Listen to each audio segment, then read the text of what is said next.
একটা ছোড়া আছে, তমলুকে দাঁড়িয়েছিল, আমাদের মাথার গেরুয়া পাগড়ি দেখে লিখেছে যে মনে হচ্ছে হিন্দি ভাষী বিধানসভা।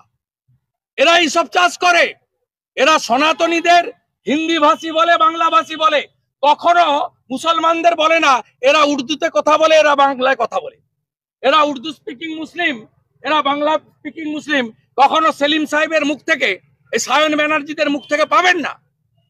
এরা আমাদেরকে করে বিভাজন, হিন্দুদের ভাগ করো জাতপাতের নামে, ভাষার নামে, আর মাঝখান থেকে গলে বেরিয়ে যাও। আরে শুনে রাখো সিপিএম, স্বামী প্রণবানন্দ, স্বামী বিবেকানন্দ গেরুয়া পাগড়ি পরে বাংলায় হিন্দুত্ব এবং সনাতনীদের জন্য দেবদূতের ভূমিকা পালন করেছিল। গেরুয়া তিলক, গেরুয়া পাগড়ি, গেরুয়া বস্ত্র, গেরুয়া ধ্বজ, গেরুয়া রং শৌর্যের প্রতীক, বীর্যের প্রতীক, স্বাভিমানের প্রতীক, হিন্দুস্তানের প্রতীক, স্বামী বিবেকানন্দের। শুভেন্দু বাবু, আজ থেকে 5-6 বছর আগে আপনি ফেজ টুপি পরে ইফতার করতে বসতেন। 5-6 বছর পরে এখন আপনি গেরুয়া মাথায় একখানা পাগড়ি বেঁধে আপনি নিজেকে হিন্দু সম্রাট বলছেন। আসলে বিষয়টা হচ্ছে, আপনারা এত গোয়াজ ইউ লাইক, যেমন খুশি তেমন সাজোর মতো করে ধর্মকে ব্যবহার করছেন রাজনীতির জন্য।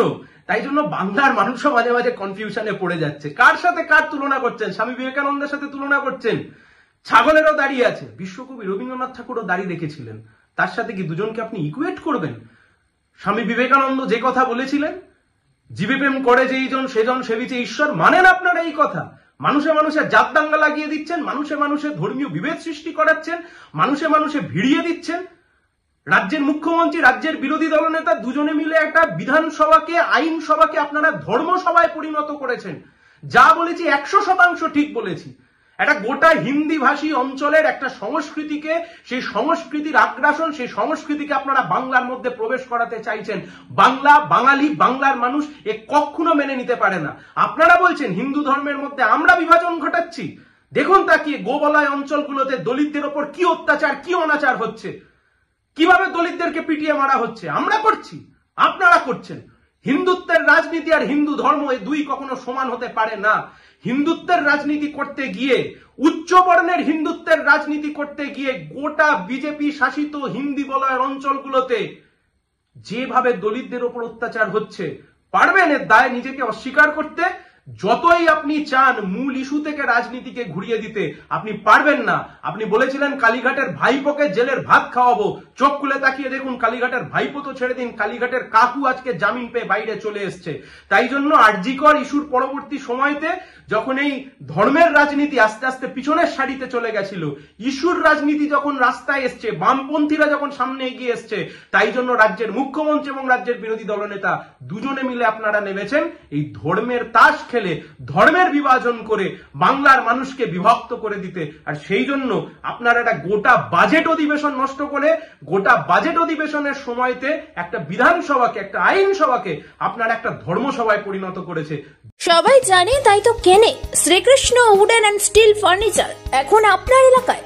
আধুনিক ডিজাইনের ফার্নিচার সামগ্রী যা আপনাকে মুগ্ধ করবেই।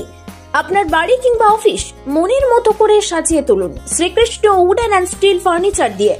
আমাদের এখানে পেয়ে যাবেন আধুনিক মানের বক্স খাট, wardrobe, dressing table, dining table, computer table, sofa ইত্যাদি পাওয়ার বিশ্বস্ত প্রতিষ্ঠান Shrikrishna wooden and steel furniture. আমাদের ঠিকানা ষাঁড়ের পুল, বহিজপেড়িয়া। আমাদের আরো একটি শাখা নিমতৌড়ি কালী মন্দিরের নিকট।